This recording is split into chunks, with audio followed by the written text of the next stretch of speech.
www.juanurdiales.com/academic. Bienvenidos a la clase de hoy sobre la segunda parte de las escuelas económicas en la que nos enfocaremos en el marxismo. Se origina en las obras de los filósofos alemanes del siglo XIX, Karl Marx y Friedrich Engels. Esta doctrina ha desarrollado muchas subramas y escuelas de pensamiento que resultan en definiciones variadas de la teoría marxista. El marxismo es un método de análisis socioeconómico mucho más crítico que estudia las relaciones de clase y el conflicto social utilizando una interpretación materialista del desarrollo histórico. Además, toma una visión dialéctica de la transformación social. Así como otros autores socialistas de la época, se opusieron rotundamente a la escuela clásica. En algunos aspectos, se considera el marxismo una variante de la temática clásica debido a la influencia de algunos autores como Ricardo, de quien Marx deriva su teoría del valor-trabajo. Pero él además creía que ella era la causa de todos los abusos y de la explotación generada por el sistema capitalista. Marx fue el autor más importante de las teorías económicas socialistas manifestadas en su trabajo principal, El Capital, en sus 3 volúmenes publicados entre 1867 y 1894. A él le debemos la concepción materialista de la historia, o materialismo histórico como fue explicado anteriormente, sobre la evolución de la historia humana dividida en estadios productivos. Marx señala que en el fondo del sistema capitalista está la separación radical entre el productor y los medios de producción. En el Manifiesto Comunista, Marx y Engels expresan que la historia de toda sociedad hasta nuestros días no ha sido sino la historia de la lucha de clases.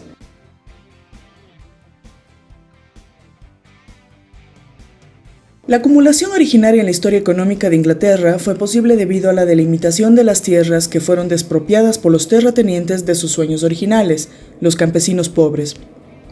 Durante los siglos XVII y XVIII, los terratenientes en Inglaterra utilizaron su poder en el Parlamento para quitar a los agricultores los derechos sobre las tierras comunales.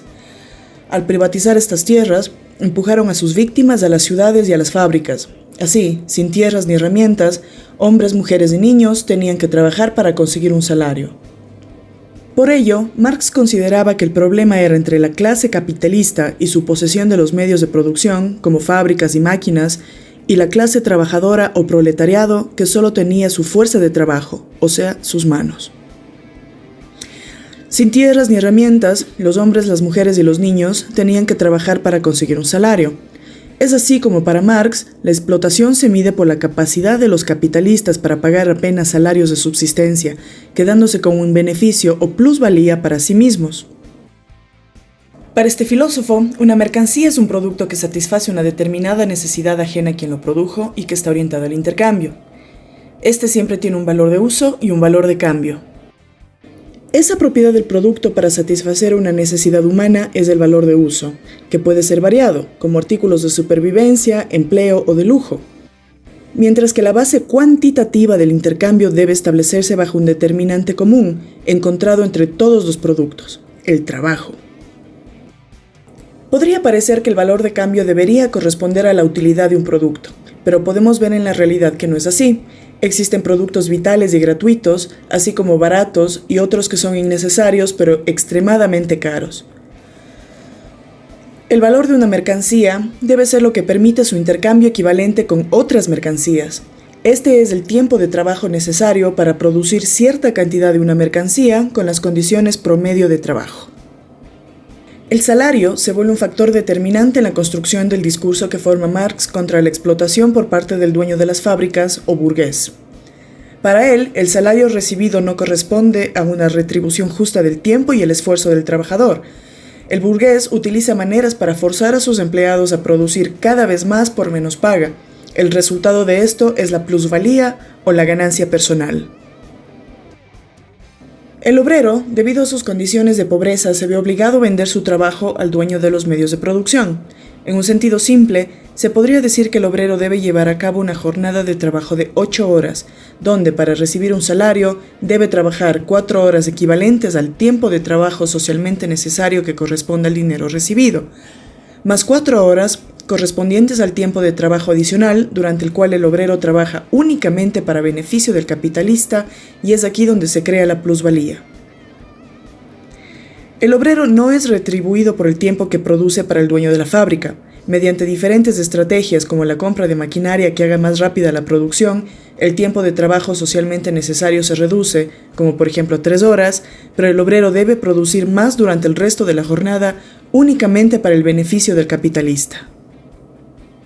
Marx y Engels creían que aunque hayan algunos logros materiales del capitalismo, este terminará autodestruyéndose por sus propias contradicciones inherentes. Debido a su tendencia a acumular riqueza en pocas manos, provocará crecientes crisis por el exceso de oferta y progresivo aumento del desempleo y la desigualdad. La contradicción entre los adelantos tecnológicos, el consiguiente aumento de la eficacia productiva y la reducción del poder adquisitivo impedirán adquirir cantidades adicionales de productos. Marx también afirmaba que la crisis se manifestará con una mayor conflictividad entre trabajadores y empresarios, además de depresiones económicas que culminarán con una revolución de los obreros. La lucha de clases es el enfrentamiento de los dos grupos económicos que llevaría al final del capitalismo, dando lugar a un nuevo estadio económico.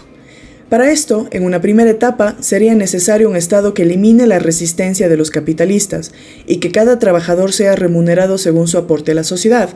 A este complejo proceso se le denomina socialismo, que como corriente filosófica, política, social y económica, analiza y debate la manera en la que la propiedad de los medios de producción afecta a la distribución de la riqueza en la sociedad. Esta corriente apunta a la socialización de los medios de producción, ya sea de manera pública, colectiva o cooperativa. El socialismo se caracteriza por plantear la propiedad de los medios de producción por parte de los mismos trabajadores o el proletariado. En esta etapa, el rol del Estado es legitimar esa redistribución hacia los trabajadores. En la segunda etapa posterior, una vez que los obreros tengan el control y propiedad de todos los medios de producción, el Estado desaparecería y cada individuo recibiría un ingreso según su trabajo y sus necesidades. A este estadio se le llama comunismo, donde los intereses de los trabajadores estarán sobre los intereses de quienes busquen explotar a otros para el beneficio propio. El objetivo final es alcanzar una sociedad sin clases. Estas ideas han inspirado algunas de las revoluciones sociales obreras más importantes del mundo, influenciando inclusive a personajes como Vladimir Lenin. Marx también escribió algo que vale la pena recordar. Gracias por atender a la clase de hoy. Nos vemos la siguiente clase en línea.